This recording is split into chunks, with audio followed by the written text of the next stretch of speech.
આજે બનાવશું આપણે સૂજી અને બેસનની બરફી. આમાં આપણે ઘી નાખીશું. આપણું ઘી ગરમ થઈ ગયું છે. આની અંદર એક મોટો વાટકો સૂજી નાખીશું. એક નાનો વાટકો બેસન નાખીશું. આ બંને વસ્તુને આપણે સારી રીતની ઘીમાં શેકી લઈશું. ત્યાં આપણે એક બાજુ સાસણી મૂકી દઈશું. પાણી નાખીશું. આમાં એક વાટકી ખાંડ નાખીશું. હવે આપણે આની અંદર કેસર નાખીશું. આપણે થોડુંક વધેલું ઘી હતું એ નાખી દઈશું. આ બધી વસ્તુ આપણે સારી રીતને શેકાઈ ગઈ છે. આની અંદર આપણે એક વાટકી મિલ્ક પાવડર નાખીશું. હવે આપણે આની અંદર કાજુ બદામ કાપેલા નાખી દઈશું. આપણી છાણણી એક તારની થઈ ગઈ છે. આની લોટની ભેગી આપણે મિક્સ કરી દઈશું. આને ભેળવી નાખીશું. આમાં આપણે થાળીમાં ઘી લગાવી દીધું છે એટલે નીચે સોટી ન જાય.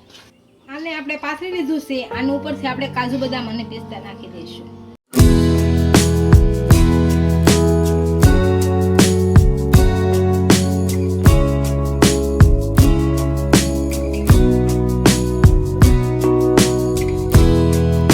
ફૂલ વિડીયો જોવા માટે મમ્મીની રસોઈની વિઝિટ કરો.